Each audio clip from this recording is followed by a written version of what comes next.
Welcome back to Untested Builds, where you figure out how to play as your favorite pop culture characters in Pathfinder 2nd Edition. Comment below to suggest characters you want to see on the channel and join the Patreon voting polls for upcoming builds. Now, if you're one of my 10 patrons, you're probably a little confused right now. Why are we building Fiddlesticks when they clearly lost a gambit in the poll a couple of months ago? Well, the short answer is that Fiddlesticks is one of my favorite champions, and I really love the direction Riot took with their recent redesign. The slightly longer explanation is that I really want to get more builds out to you guys, and I've been stewing on this Fiddle build for at least a week, and I thought, what the hell? Let's make videos for runner-ups and polls every once in a while too. It also lets me complete at least one build for every release class, so hint hint if you've been paying attention. If you're not one of my patrons, then you're probably wondering how I'm going to pull off Swashbuckler Fiddlesticks. And to answer that, I'm not. Don't be ridiculous. The Swashbuckler can actually already be found as a public video on my Patreon that was a special Christmas present to anyone who's ever even checked out the Patreon. Just click the link in the description and scroll past all of the polls that you won't be able to vote in, and you'll find my super secret Christmas build that I know you're going to love. And hey, if you feel like throwing us a buck or two while you're at it, then all those polls become instantly unlocked for you to vote in as well. But back today where we're building Fiddlesticks from League of Legends. It's a fear demon who's wrapped itself in farm equipment into a vaguely Scarecrow shape. It feeds on literal fear, and aid in its feeding, it's able to pull the memories straight from its victim's mind to torment them with what they fear the most. There's also a birthday party clown in his free time, just in case you thought this couldn't get any creepier. Before we begin, we're changing up the format yet again, and you, all of you, can help decide how we continue to make builds. Just like the comment below with your preference of whatever format, and whichever gets the most likes is the one we'll continue to do. With that out of the way, let's get started. Since this is a video game character, our primary goal is to replicate the in-game abilities of the character. Fiddle's passive, a harmless Scarecrow, allows it to set up effigies of himself that enemy champions can run into. Its Q, Terrify, deals magic damage to an enemy, and if it's unseen when it uses an ability, Fiddlesticks forces the target to flee for a short time. Its W, Bountiful Harvest, absorbs the souls of surrounding enemies, damaging them and healing itself. Its E, Reap, slashes an area, preventing an enemy from using abilities for a short time if they are hit. And Fiddlesticks' ultimate Crowstorm deals massive magic damage to all enemies surrounding him over time. The secondary goal is to just feel like Fiddlesticks, stalking prey from a distance, using the creepiest voice imaginable to taunt victims before going in for the kill, absorbing life from everything in our surroundings. There isn't really a way to play a demon from another dimension inhabiting a Scarecrow, but we can get pretty close using one of the new ancestries from the Lost Omens Ancestry Guide. Flesh warps are sort of a catch-all, grotesque mutant ancestry for anyone who wants to play something intentionally unappealing. Technological flesh warps have some number of artificial components making up their body. Not necessarily a scythe forehand, but close enough. We also get low light vision, a +1 circumstance bonus to saves against diseases and poisons, and critical success results on regular successes against emotion effects. It's going to be pretty difficult to scare fear itself. Fiddlesticks doesn't really have a background, it just kind of woke up one day and chose violence. The Wanderer background doesn't really describe that, but we do get training in performance and circus lore. Every clown's got to start somewhere. We also get the fascinating performance feat, meaning we can make a performance check against a target's will DC, and if we succeed, they won't be able to take their eyes off us for one round while they figure out how we know what their mother's last words were, or whatever messed up reflavor of the performance skill you want to have for this session. For our class, we're going to lock in as a Cleric, which may sound weird. This possessed Scarecrow can barely form a coherent sentence, let alone worship something, but I assure you, the Cleric class features fit Fiddlesticks to a letter. First things first, every Cleric needs to devote themselves to a deity, and we're choosing Zura. She's the chaotic, evil patron deity of vampires, and while we're not necessarily a vampire, we do have a strong innate desire to suck the life force from everything we come across.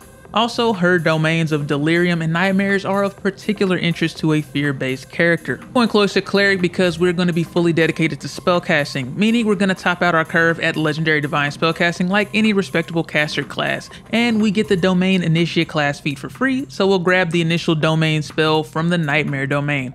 Waking Nightmare is basically our Q, Terrify. It lets us fill a target's head with their worst nightmare, giving them the frightened condition of a value based on a will save. A lot of our abilities are going to give the frightened condition, so let's talk about it a little bit more thoroughly so we're on the same page. Like a lot of conditions in Pathfinder 2nd Edition, frightened comes along with a number to indicate its value. For example, if an enemy critically fails against our Waking Nightmare spell, they get frightened 3, meaning they get a -3 penalty to all of their checks, which includes saves and attacks and their DCs.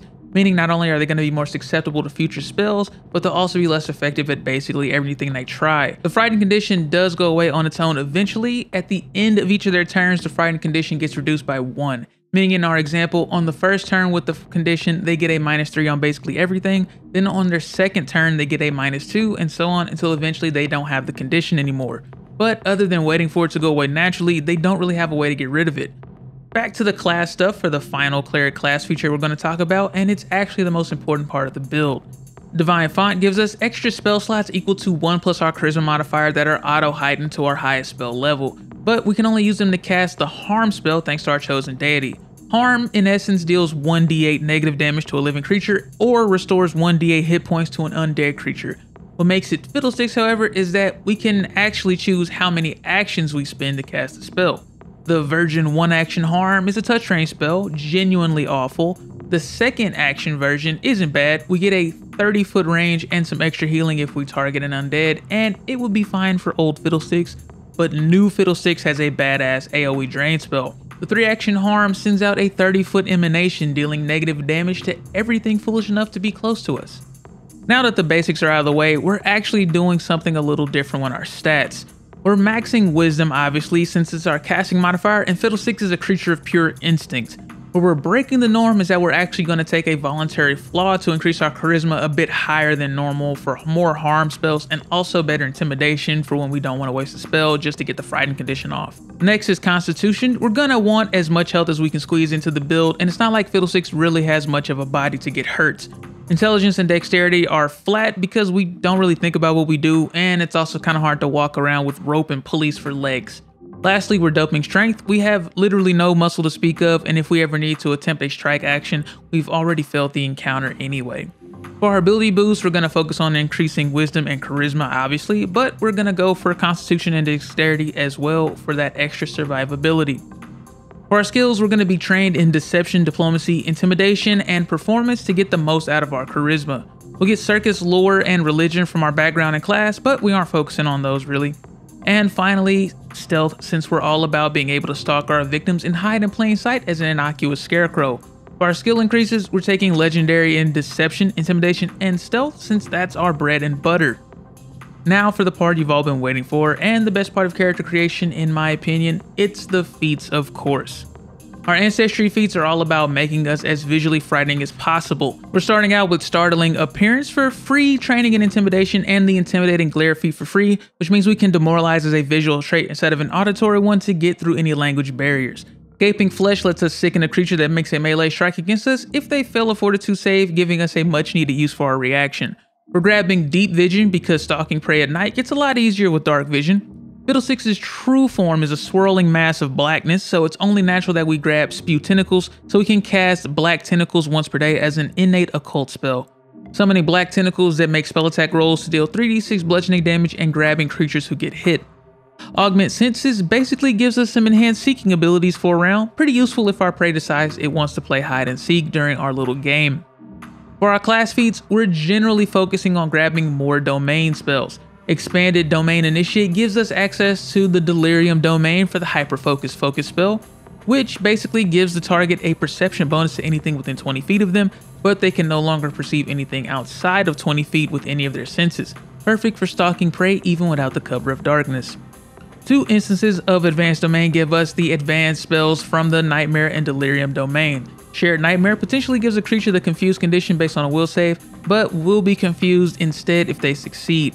Ephemeral Hazards is Fiddle's passive ability to place scarecrows. We place illusory hazards in 4 10 by 10 foot squares that deal mental damage and potentially becomes difficult terrain to creatures who attempt to pass through based on a will save.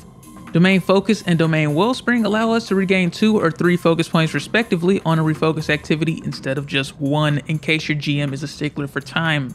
The rest of our class feats are focused on our Harmed font. Harming Hands increases the dice on our harm spell from d8s to d10s. Sap Life turns our 3 action harm spell into Fiddle's Bountiful Harvest. Now whenever we deal damage with a harm spell, we also restore our own hit points by the same amount. Fast Channel is a priority for us. This lets us get the 30-foot emanation on harm by only spending 2 actions instead of 3, meaning we no longer have to choose between AoE damage and moving.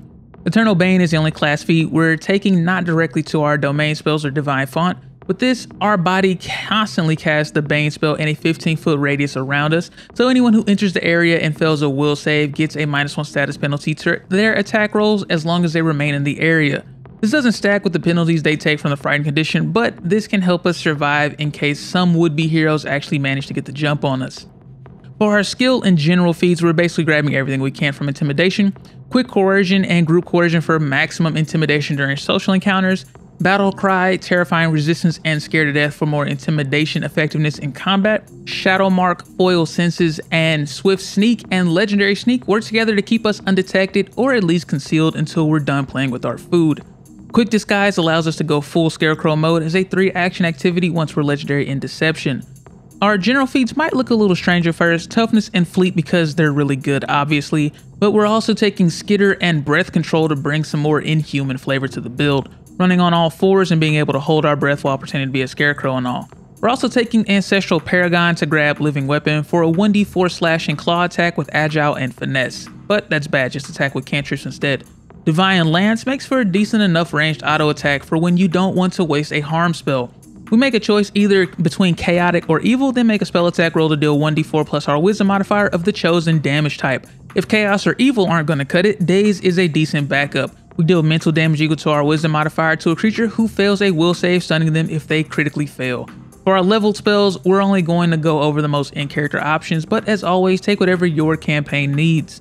At face value, Fear is practically the same as our Waking Nightmare focus spell, but importantly, this forces creatures to flee on critical successes, and if we heighten it to level 3, we can target up to 5 creatures instead of 1, so it'll be way easier to pull off that 5-man Fear in Pathfinder than in a game of League. Undetectable alignment can help us pull off the harmless Scarecrow disguise even against pesky paladins and other spellcasters. Speaking of other spellcasters, a true silence is hard to come by in this game, but we do have something similar to our E-Reap for other divine spellcasters. Crisis of Faith forces a will save on a creature, failing they take 6d6 mental damage, increasing to d8 if they are a divine spellcaster. Additionally, divine casters become stupefied 1 and can't cast divine spells if they fail.